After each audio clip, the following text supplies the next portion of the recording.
all men who are navigating the unjust and biased system with a specific focus on abused men with a disability, the most vulnerable men. Please welcome Andrew Richards. Are we able to bring the mic stand up at all? Or? I know. Okay. Oh, sorry. Here. Sorry, I'm going to have to speak up a bit because the paper's a bit shaky, so we'll see how we go. Okay. Before I begin, I wanted to acknowledge the tragic suicide of Jason David Frank, a man through his work on Power Rangers and how he gave to the fan community was to younger generations what Christopher Reeve was to older generations through his portrayal as Superman. It is truly tragic that a man who gave so much to so many and inspired so many who need it felt so isolated and in so much pain that taking his own life became his only way forward. I'm honestly terrified about what I'm about to say because I know how politically inconvenient the marginalization of vulnerable persons with a disability like myself is to powerful political interests. I know that if they cannot conceal or ignore it, they will respond to it with vitriol, gaslighting, and misrepresentation, followed by overt acts of physical violence should that fail. However, I will dedicate what I am about to say to him and how he inspired people through his work to never back down against injustice, no matter the cost. My name is Andrew Richards. I am 43 years old. I profoundly suffer from level 2 autism spectrum disorder, social anxiety, and post-traumatic stress disorder. Like many Australians, especially those with invisible disabilities, my life from at least the age of 4 was filled with horrific abuse. The majority of it was female perpetrated. In fact, I just submitted a 91-page abuse disclosure to the Disability Royal Commission, and that didn't even remotely cover all of what I've endured. Unsurprisingly, that trauma has resulted in suicidal thoughts being a constant in my life from the time I was a young adult, which the system's abuse towards me has only compounded. Jewel brought up the Duluth model and patriarchal dominance theory, which underpins it earlier on, and I just wanted to elaborate that briefly before I go on, going slightly off script from a disability rights perspective. Patriarchal dominance theory, which the Duluth model is just simply a form of, argues that all abuse is a manifestation of the oppression of women, that all abuse is the product of male power, that women and girls can only be victims, and that only men and boys can be perpetrators. Yet when you look at the lack of power and agency in how victimized those of us with a disability are, the only way it can respond to those of us with a disability, the most vulnerable of men, the most marginalized of men, the most abused of men in society, is by arguing that our mere existence oppresses our abusers into abusing us, even as small children. That is literally the useless eaters argument which underpinned Action T4 and the rest of the parts of the Holocaust, where hundreds of thousands of those of us with a disability were mass murdered directly prior to the Jews in all but name. I'll continue. What I have to say will shock no one who recognizes just how severe the epidemic of violence against persons with a disability like myself is in this country, especially when we are male and therefore politically and ideologically inconvenient. It is a hidden epidemic which utterly dwarfs the issue of violence against women. Men, especially those of us with invisible disabilities, are pushed to the lowest end of society's protection, with attitudes towards those horrors we endure which range from indifference to outright glee. Kill all men, as many feminists will claim, includes men with a disability like me. And when you joke about violence and murdering men in general, you are, by extension, also joking about inflicting violence and murder against men and boys with a disability like me. Vulnerable persons, the legal equivalent of children. As I said, I suffered horrific abuse, the overwhelming amount of it being female perpetrated and male enabled, by both female extended family members and female educators. I started primary school when I was 4. One teacher, who herself gaslit and re-victimized me, felt compelled to disclose to my mother after I left primary school that my worst bullies were my teachers. To put that admission in context, by the time I was in year 12, the bullying from students had escalated to the point where I literally had 2 students try to put a plastic bag over my head and suffocate me with it. The abuse I suffered at the hands of female teachers included a female-led, institutionalized child sexual abuse cover-up, which I was the victim of around the time I turned 16 and which took place in a Catholic school. The cover-up in and of itself was deemed so horrific by the Child Abuse Royal Commission that they offered me a private session, which I attended. In 2014, a horror story emerged of a 10-year-old boy with autism in the ACT being regularly physically assaulted and locked up in a purpose-built cage by his female principal. When I look back on what I endured, I honestly wouldn't have been surprised if the female teachers who abused me so horrifically had done the same thing to me if they thought of it themselves. It was a similar story with my extended family from when I was 6 to when I was 29. One aunt told me when I was 16, and I quote, "It's not that we don't love you, Andrew, it's just that we're trying to keep you down to earth." Well, that keeping me down to earth took the form of constant intimidation, harassment, and gaslighting. The rare times I worked up the courage to speak about my cousins bullying me, aunts destroying my dreams, or relatives shouting down opinions I might have resulted in abuse that was 10 times worse. An incident which I think sums it up perfectly was when I was 14. I attended a family reunion up around Taree, which my parents couldn't attend due to my father's health. There was a family soccer game accident, which happens, and I dislocated my foot backwards. I was sent up to my aunt, who was a nurse. She not only refused me triage, but when I was in tears due to the pain, screamed at me to shut up. That night I was made to sleep on the floor, and that morning I silently popped my foot back into place because I feared what would happen if I made a scene by crying out in pain. When I got home, I reluctantly and tentatively tried to disclose to my mother what happened, but that disclosure was shut down with a joke by the uncle who took me there.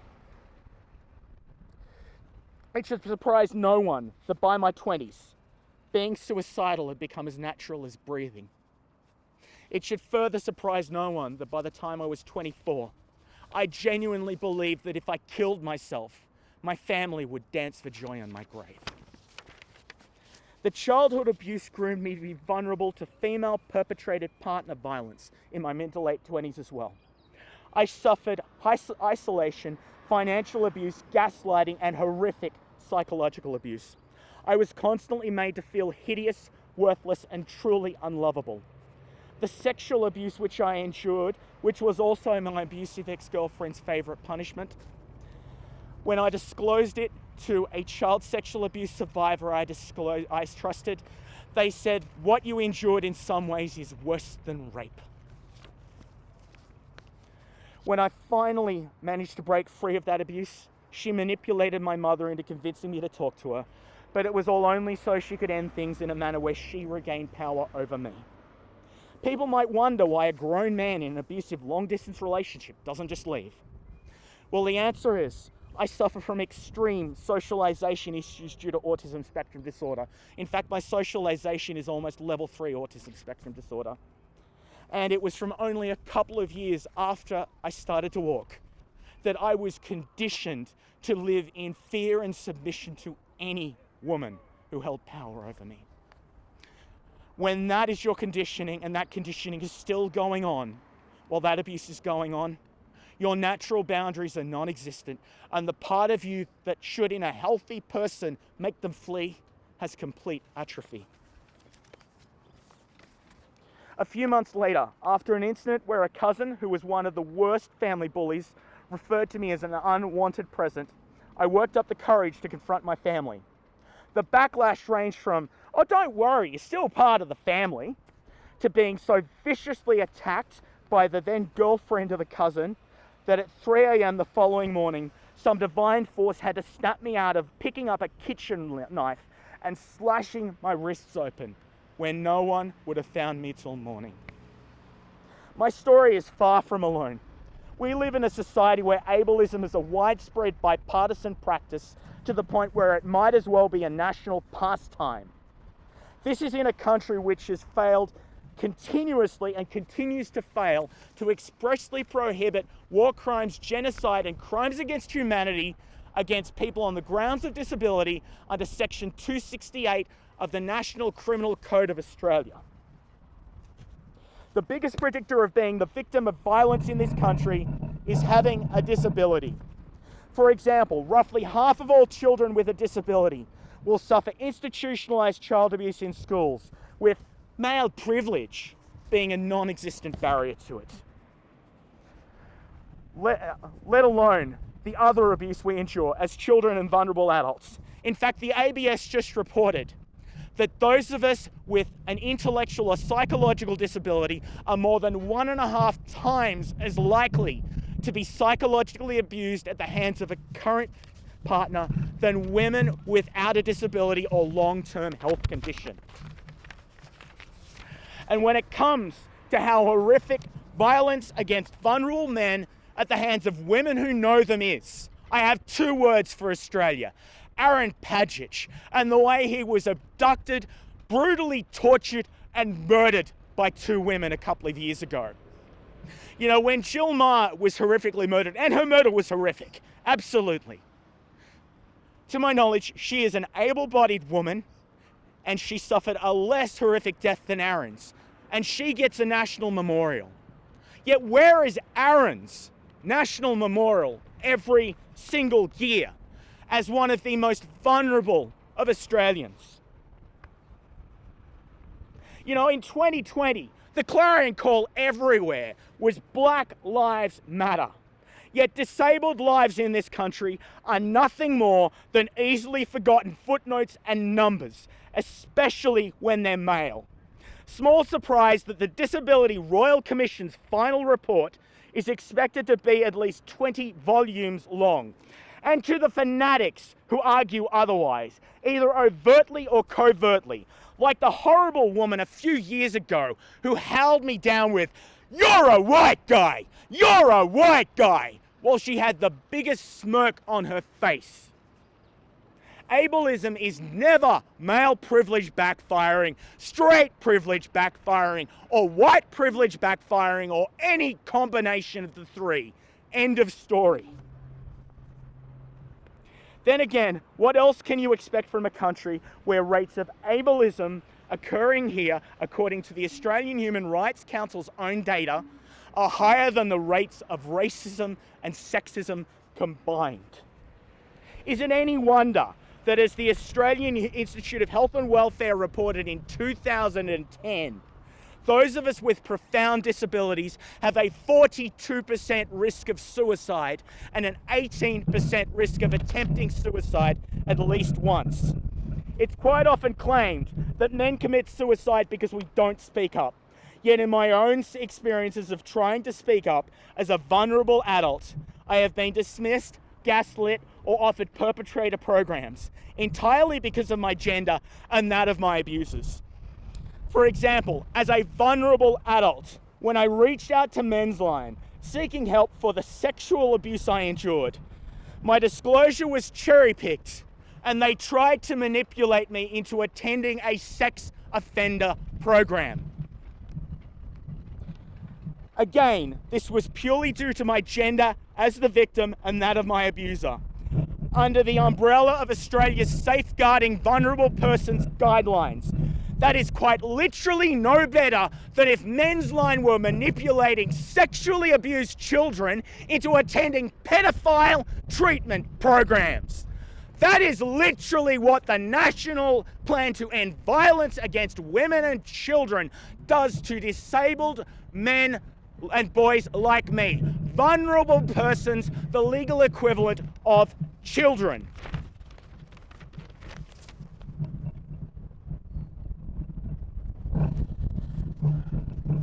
anyone who wishes to argue otherwise should familiarize themselves with the definition of vulnerable persons.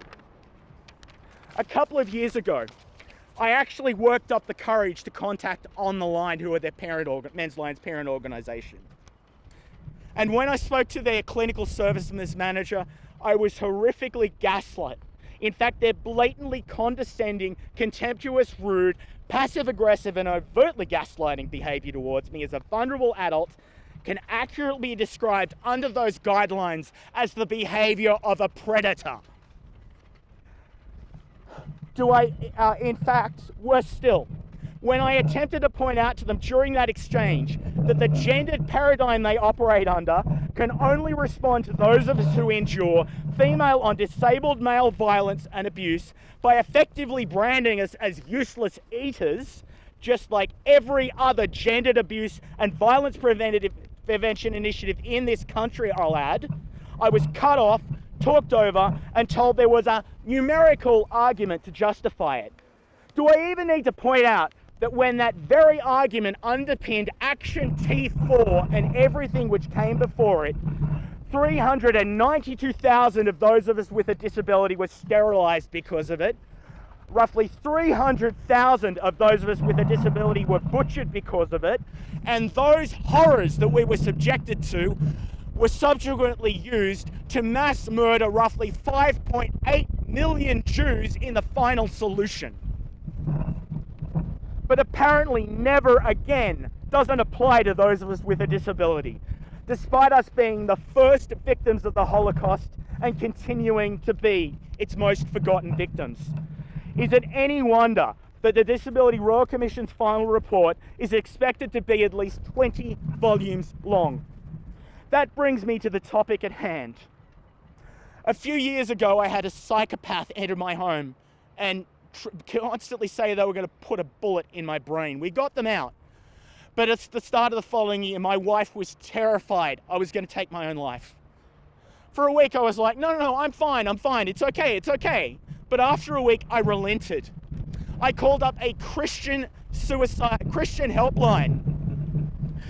And I said, I'm the only one believed to be at risk of harm. It's due to trauma from being abused. But the moment I used the words domestic violence, they immediately fobbed me off after gaslighting me to try to treat me like a perpetrator failed. Is it any wonder that 18% of people with a disability in this country will attempt to take their own life? People claim to hate white supremacism and other forms of eugenics in this country, as they absolutely should. However, as Down syndrome advocate Frank Stevens has noted, those of us with a disability continue to be the canary in the eugenics coal mine. As long as ableism like this continues, then the very same eugenics which underpin the horrors of the Holocaust and the horrors which were inflicted upon the stolen generations will continue to thrive in this country. Furthermore, as long as the left in this country continues to act as though eugenics and especially ableism are only a problem when the right does it, then the ghost of the Molotov-Ribbentrop Pact will continue to possess not only Australian politics, but the ideological heart of the left. And I say that as a disaffected member of the centre-left. In closing, I want to reiterate that due to the nature of eugenics, no lives can truly matter until all disabled lives matter, even when those of us with a disability happen to be straight, white, and male. If you truly hate eugenics and the horrors which it has brought upon this world, then you will support of everything I have said here. At the end of the day, disability rights are human rights, and disability rights are civil rights. No exceptions, end of story. And I'm going to go slightly off script again. Whenever the topic of a minister for men comes up, people say, well, it's only for privileged, able-bodied white men. Minority men will be looked after by other portfolios. What, you mean like Senator Bill Shorten, like Mr. Bill Shorten, the minister for the NDIS? When I contacted him about this as someone with a disability and was told and was just fobbed off and dismissed, I find it telling that Mr. Shorten is so concerned about children with autism. Yet when it comes to those of us who are adults with autism, who are marginalised by the system. He couldn't care less, apparently. The reality is that Australia needs a minister for men for the most vulnerable of men. Because as long as we are just seen as a bunch of privileged, straight white men, as opposed to the most vulnerable of minorities, the most disposable of men in society, then the only way we will be treated with compassion, empathy, respect and support is if we are given the same voice as privileged, straight white men are given. Thank you for allowing me to speak today on behalf of vulnerable men and boys with a disability like me, who are not only left unsupported, but are horrifically re-victimised by our current system. My fervent hope is that it will lead to society making the same strides with combating all forms of ableism that it once did with racism. Thank you.